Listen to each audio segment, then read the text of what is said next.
بكتير من السيارات الكورية بتظهر علامة الإيرباك على الطبلون. إذا ظهرت فجأة بدون أي مقدمات فلازمك تغيير شريحة الدركسيون. علامات عطل شريحة الدركسيون: يفصل البوري، يفصل الإيرباك، تفصل الأزارير تبع التحكم.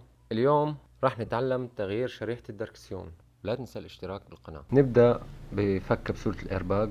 عنا 3 فتحات: يمين، يسار، وتحت. أي جسم مفك براغي برغي ممكن يساعدنا بالفك. مجرد تدخل بالفتحة وتضغط بتفك معك الكبسولة. عملية هاي يمين يسار وتحت، نكون قدرنا نفكها بكل بساطة. فكت. نبدأ بفك التوصيلات اللي هي توصيلة الإيرباج. هاي القطعة الصفراء، سحب لفوق، نسحب القطعة الأورنج لفوق، بعدين نسحب الصفراء. طبعا لما نفكها راح تشتغل عنا علامة الإيرباج على شاشة العدادات تبع السيارة. الوصلة البيضة هي وصلة البوري أو الزمور، كمان لما نفكها راح يفصل. عملية جدا بسيطة. الخطوة اللي بعدها بدنا نفك الدركسيون. العزقة هاي بنفكها بمفتاح الجنط، بتلاقي ورا مع كفر السبير.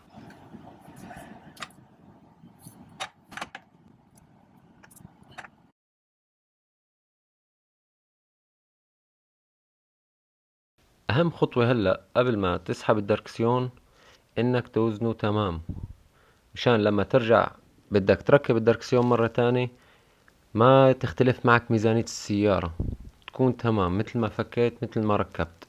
توزنه صح، ضربتين بعدين بتسحب.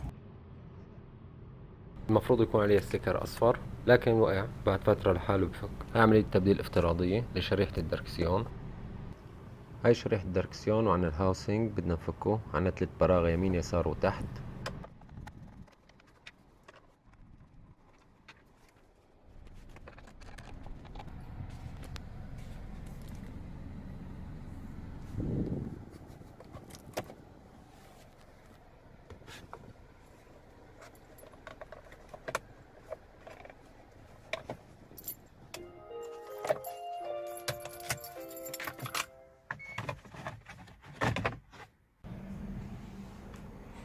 راح نفك توصيلات شريحة الدركسيون.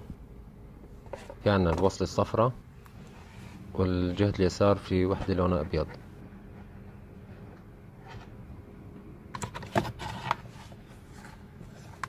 فك هذا الضفر فوق، كمان 3 ضفورة يمين يسار وفوق.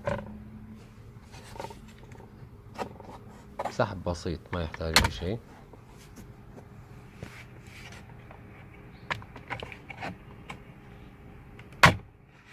فكت الشريحة.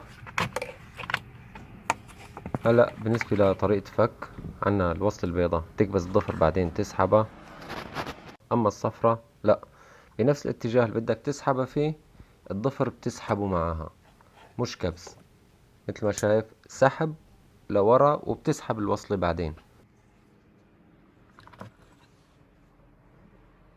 طلعت بكل بساطة. هلا بنرجع بنركب شريحة الدركسيون اللي على افتراض انها جديدة. كمان امر بسيط كتير، كبس. ركبت.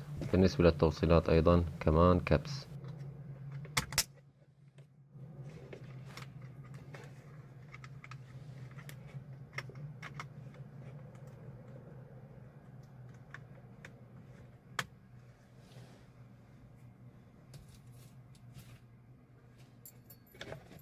نرجع بنطبق الهاوسينج. ما بننسى البرغي اللي تحت. عنا 3 براغي يمين ويسار وتحت.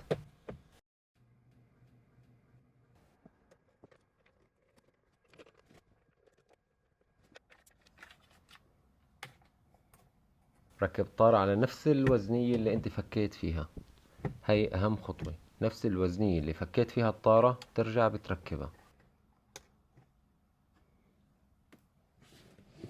بنشد العزقة مرة تانية بنفس الطريقة بمفتاح الجنط.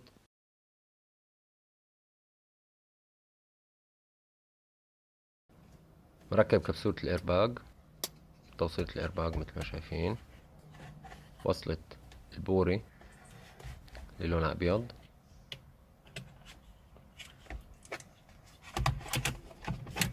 كابس. خلاص.